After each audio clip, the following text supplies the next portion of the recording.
thank you for joining me. Today I'm going to be discussing the yoga pose, Sarvangasana, which is also known as shoulder stand. Now for some people, whenever you're doing an inversion where your legs are coming up over your head and you're on your back, some folks might want to have a blanket. If you're going to prop with a blanket, put that blanket so that the seam of the blanket comes right to the top of your shoulders. That way it can protect your neck. I'm not going to use a blanket today, but that's okay. You're welcome to do whatever you'd like.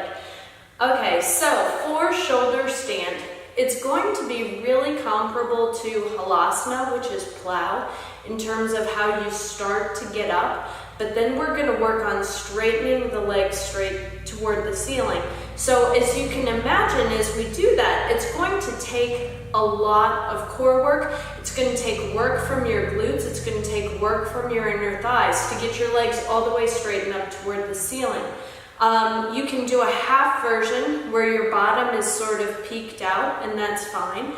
But I think we'll all want to work on getting to that full version, which is straight up. So that's what I'm going to cue for, and then we'll just do our best to get there. Now it's very important when you're in this straight up and down position that you're actively lifting your hips away from your ribs. You don't want to, succumb to gravity and let your hips slide down toward your ribs and your waist shorten. So we're going to make sure too to use our hands. Use your hands to help you keep your hips lifted. If it feels like your hips are sinking down into your hands, find the muscles within you to help lift them away and create that length in your waist. Okay, so let's give it a try. Let's come onto our backs. And again, if you'd like that blanket, the blanket would go right here so that you could place your head down on the blanket. Anyone with longer hair, ponytails, be prepared. You might stick to your mat here. This can be tricky for long-haired folks. Okay, so take a moment, knees are bent. We're gonna broaden the collarbones and slide the fingertips away, reach through the arms. Inhale here, and then exhale. Let the legs lift up toward the chest.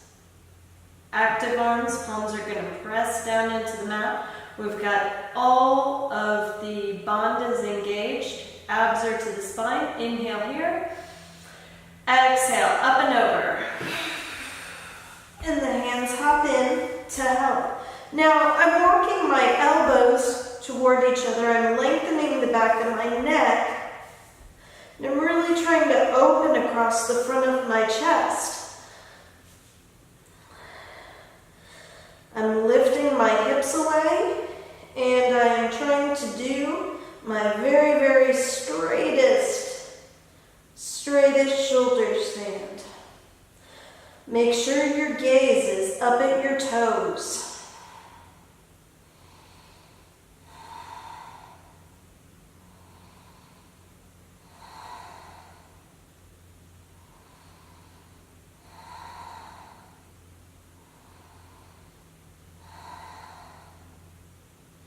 And bend your knees, let your knees come toward your head, release your arms, and roll on down.